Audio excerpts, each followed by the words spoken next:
আসসালামু আলাইকুম প্রিয় football fans. Argentine goalkeeper Emiliano Martinez সামনে দুটো ম্যাচের জন্য নিষিদ্ধ হয়েছেন। আপনারা নিশ্চয়ই জানেন ফিফার কাছ থেকে একটা শাস্তি পেয়েছেন, যে কারণে সামনে আর্জেন্টিনার যে দুটো ম্যাচ রয়েছে ভেনেজুয়েলা এবং বলিভিয়ার বিপক্ষে ম্যাচ, এই ম্যাচ দুটোতে এমিলিয়ানো মার্টিনেজকে লিওনেল স্কালোনি পাবেন না। মূলত ফিফার আচরণ বিধি নীতিমালা যেটা রয়েছে সেটা লঙ্ঘন করা, কিংবা আরও একেবারে ক্লিয়ারলি বলতে গেলে যে কোড অফ কন্ডাক্ট যেটাকে বলে, সেটার কিছু নিয়ম কানুন, কিছু বিধিনীতি তিনি লঙ্ঘন করেছেন। আচরণগত বেশ কয়েকটা ইস্যুর কারণে এমিলিয়ানো মার্টিনেজ এই শাস্তিটা পেয়েছেন। তবে এখানে একটা কথা একেবারে না বললেই নয়, ওয়ান্স অ্যাগেইন বাংলাদেশের মিডিয়াতে, বিশেষ করে নিউজ পেপারগুলোতে যে সকল কথাবার্তা বলা হচ্ছে সেটা হাফ ট্রুথ।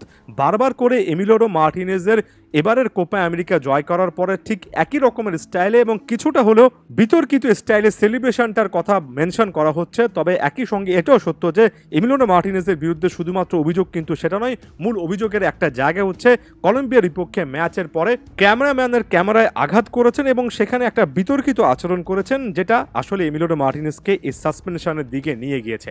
প্রথমত ফুটবল স্যাক বা আমার ব্যক্তিগত স্ট্যান্স একেবারে ক্লিয়ার করি, আমার কাছে মনে হয় না যে কোনো একটা জায়গা থেকে এখানে আসলে এমি মার্টিনেজকে সেফগার্ড করার ব্যাপার আছে। ফিফার কিছু নির্দিষ্ট নিয়মাবলী রয়েছে, সেই জিনিসগুলো মেনে নিতে হবে। এমিলিয়ানো মার্টিনেজ সেই জিনিসটা মানেননি বলেই কিন্তু যৌক্তিকভাবে একটা শাস্তি পেয়েছেন। এই শাস্তিটাকে আমি বিশাল কোনো একটা ইস্যু বানাচ্ছি না, তবে এমিলিয়ানো মার্টিনেজকে ভবিষ্যতে আরও অনেক বেশি করে সতর্ক থাকতে হবে, সেই জিনিসটা কিন্তু বলে গেলাম।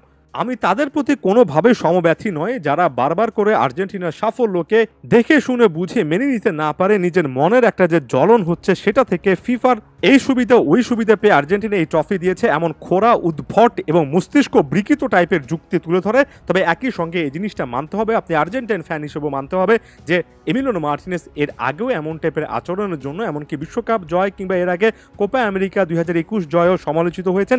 এমি মার্টিনেজের এই টাইপের সেলিব্রেশন এবং এই টাইপের হিট অফ দ্য মোমেন্টের অ্যাক্টিভিটি থেকে বের হয়ে আসা উচিত, কারণ এগুলো তার অসাধারণ একটা যে ফুটবল ক্যারিয়ার, বিশেষ করে জাতীয় দলের ক্যারিয়ার, সেখানে কিছুটা হলো কালিমা লেপন করছে।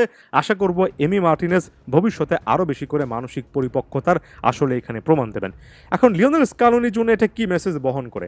স্কালোনির সামনে এটা একটা অন্য রকমের সুযোগ হতে পারে তার ব্যাকআপ গোলকিপার ঠিক করা, এবং এই মুহূর্তে হুয়ান মুসো হয়তোবা রেসে এগিয়ে থাকবেন, জেরোনিমো রুলিকেও পিছিয়ে রাখার কোনো কারণ নেই। এই দুজনের মধ্যে যে কোনো একজন হয়তোবা আর্জেন্টিনার সামনে দুটো ম্যাচের ফার্স্ট চয়েস গোলকিপার হবেন। ওয়াল্টার ভেনিতেজ হয়তোবা এখানেও ব্যাকআপেরও ব্যাকআপ হিসেবেই থাকবেন। এটা লিওনেল স্কালোনির জন্য একদিক থেকে সাপে বর হতে পারে, এই গোলকিপারদেরকে দেখার একটা সুযোগ আসতে পারে, এবং আমার কাছে মনে হয় স্কালোনিকে ইন্টারন্যাশনাল ব্রেকে এটা ফাইনাল করতে হবে। এমি মার্টিনেজ না থাকলে কে আর্জেন্টিনার ভবিষ্যতের নাম্বার ওয়ান, কিংবা আসলে বলা উচিত এমি মার্টিনেজের প্রপার ব্যাকআপ হবেন। একটা সময় ফ্রাঙ্কো আরমানি সে ব্যাকআপটা ছিলেন, এখন মুসো বা রুলিদের থেকে যে কোনো একজনকে বেছে নিতে হবে।